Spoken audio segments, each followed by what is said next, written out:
Hi everyone and welcome. This is Jennifer McGuire. I'm glad you're here today.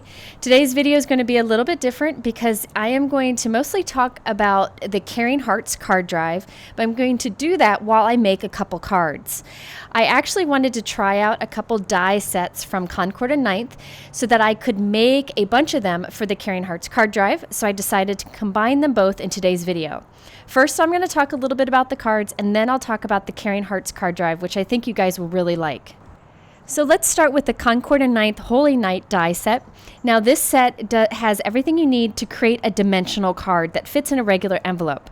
Now you need to pre-cut some cardstock. It's very simple dimensions, and actually Concord and Ninth has this image here that tells you exactly what sizes to cut them over on their blog, and I will link to it. This makes it really easy just so you don't have to remember the sizes. So I pre-cut all of them to those sizes, and now I'm going to tape the die to the paper that it says on that document I just showed you. Now when you go to tape the die to the paper, you want to put your die all the way to the top of the piece of cardstock, and you want the die to hang off evenly on both sides. So if you look at the sides, it's just hanging off a little bit on each side. So that's the only trick to these dies, is to put the die towards the top of the piece of cardstock and have the die hang off evenly on both sides of the cardstock. It makes it very easy to do. Now I'm just using a little piece of washi tape to hold the die in place while we die cut it, but you can do that however you want. I'm going to go ahead and tape the dies onto the little pieces of cardstock just as they're labeled in that document that I showed you. Really easy dimensions to figure out. Every time the die hits the top of the cardstock and hangs off a little bit on both sides evenly. Now this is the biggest piece. This is the background piece. So again, I'm going to do the same thing, tape it at the top and hanging off the sides equally. So you could ink up this background piece. You could do all kinds of fun things to this. Okay, so I'm going to take these all to my die cut machine and run them through. Very easy. That's the hardest part of the whole process, is doing all the die cutting. Now, as I mentioned, these dies can be assembled to make a three-dimensional card. However, if you want to, you could just use the pieces to make a flat card, just glue them on top of each other, and you can have a fun faux dimensional scene. So you can use these dies either way. Now, Concord and Ninth is great at engineering dies to create really cool things, and they included two little notches on the end of each of the border dies. See those over there? Those notches are so you know where to score. See, there's a notch cut in the die cuts, so you just score at that notch. So I'm going to score the end, the right side, on each of these. You can see every time I line my little notch on the die cut up with the little ledge in my trimmer, and then I just score along that. And I do that to every single piece. Now, if you have a scoreboard, you could use that instead also. So now I'm going to go ahead and do the scoring on the left of each of the pieces. Again, those little notches make it very easy. Those notches are also 4 1/4 inches apart. So if you just wanted to cut there and glue these onto a regular card, you could also. So now I'm just going to use my bone folder to reinforce each of the score lines. So what I'm going to end up with is a bunch of die cut pieces with the left and right edges having little flaps on them. So I'm keeping these cards pretty simple, and I'm just going to do a little bit of inking to the background piece only. You could do all kinds of fun things to each piece if you wanted to. I'm just using my Chip Sapphire Distress Ink to quickly add a little bit of dark coloring towards the top of the background piece. I also decided that I wanted to make little clouds in the background. So I'm using the Sukoneko Imagine Crafts White Shimmer Pigment Ink to create clouds using my fingertip. You could use a small inking tool if you want to, but I figure my finger is just as good of a tool as any. So I'm just kind of dabbing it, and you can see how quickly you form these kind of shimmery looking clouds.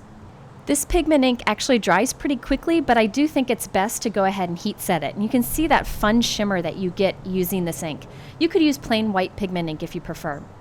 Okay, so now I'm going to put some strong adhesive on each of the little flaps on each of the die cut pieces, but not the background piece, just the white ones here.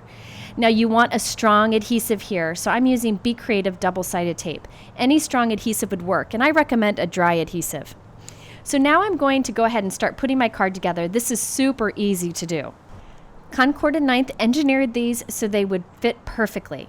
So what I'm going to do is remove the adhesive from the backmost die cut piece, which is the nativity border, and I'm going to line up the edge of it with the score line on that background. So it's going to line up perfectly, line it up with the bottom of the piece also. Then I'm going to add the other two right up next to it. So I'm going to remove the release paper from the next piece, which happens to be the little palm tree piece. remove those release papers, and then I'm going to line it up again with the edge of the last piece. Now this is something that you could ink up these pieces or stamp on these pieces, and you want to do that before you assemble the card, of course. So now I'm to the last piece here. I'm going to line it up with the edge of the front of the blue, right up against the blue edge. And now I can lay all my flaps open and just remove the release paper from each of these. Now this is the easiest way to do it, is to lay all the pieces down so that they line up with the bottom of your background. So see how I'm lining them up with the bottom?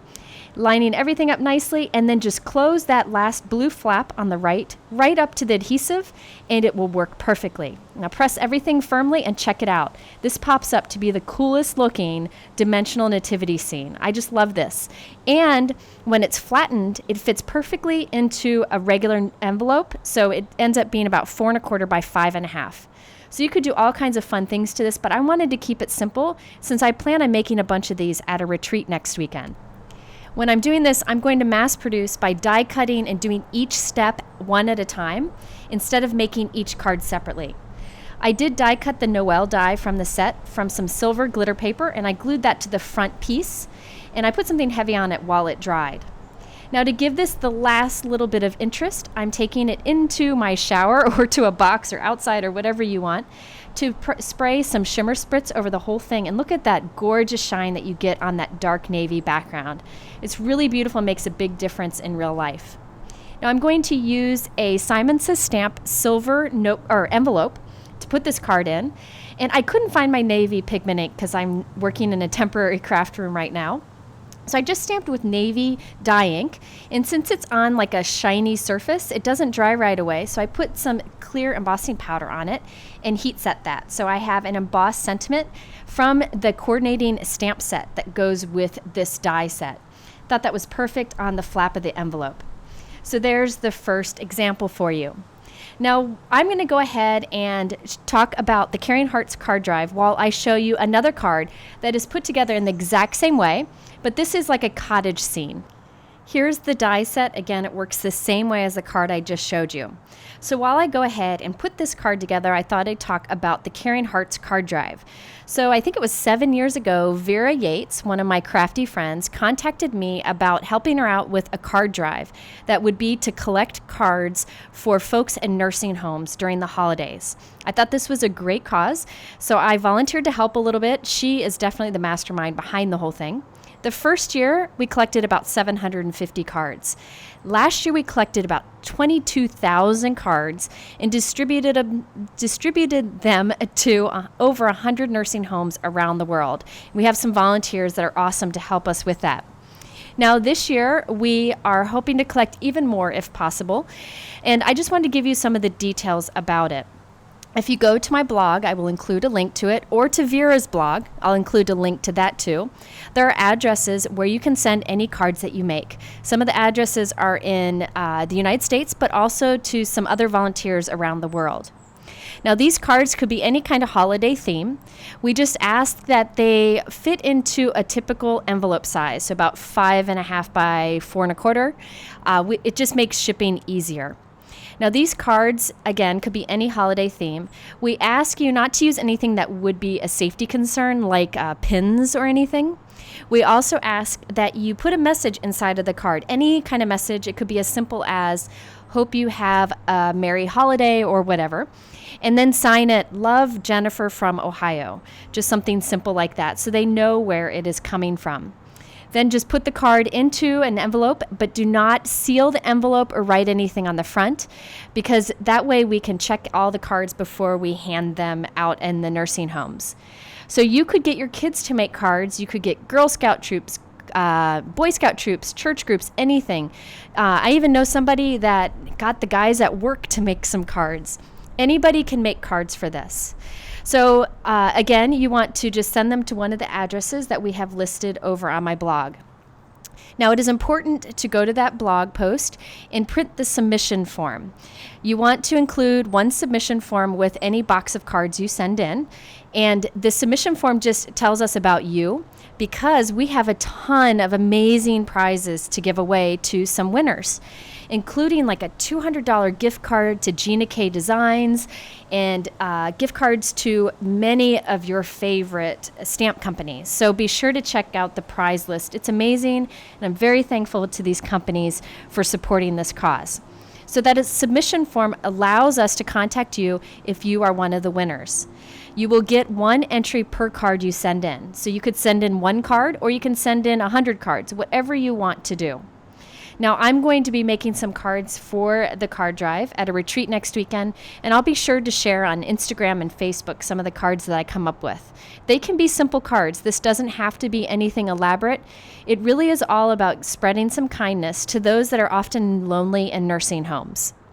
I'm a really big fan of card drives because it's a great way to take our love of card making, our hobby, and doing something special for someone else. Now, I know when we make cards, we send them to somebody we know to cheer them up or to make them smile, but this is a great way to give some kindness to somebody that you don't even know, to a complete stranger. So I hope you'll check it out. I encourage you to look into it. You know, I get it. It's a busy time of year. If you could only make one card, that's fine too. It's just about using our love of this hobby for something good. So there we have it, the little bit of information on the Caring Hearts card drive. Again, I will link to my blog post about it and Vera's blog post about it. So if you have any questions, be sure to just ask. Okay, so I'm going to just talk about this card here, finishing it up. There are a lot of little extra pieces in this die set from Concord and Ninth. You've got the moon and the little snow to put on top of the house. The door opens, which I think is just the cutest thing ever. So this is a great set to keep simple. There is a stamp set that does coordinate with it. So if you wanted to stamp on these pieces, like stamp a house and the trees, you can do that also. I wanted to show you how nicely this does fit into an envelope. You can see it just flattens and goes in there nicely. And I also wanted to show you how I decorated the envelope for this particular card. I went ahead and die cut another one of the cottage border dies, and I cut the little cottage off, and I'm gluing it onto the flap of the envelope. Now, this might get messed up going through the mail, but I still think it's fun to do. You just want to put a lot of adhesive on the back.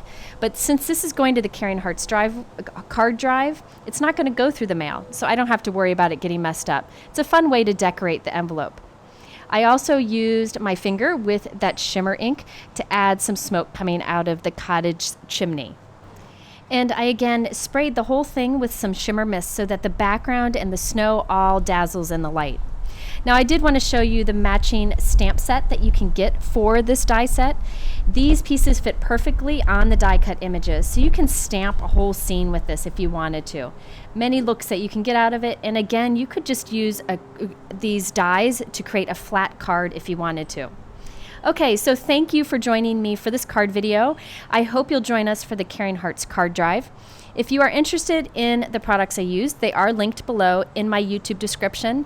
You can also go to my blog for more information, including the card drive. In the middle are 2 other videos that are similar that might be of interest to you, so I hope you'll check those out. Thanks for stopping by. Thanks for considering the card drive, and I'll see you again soon.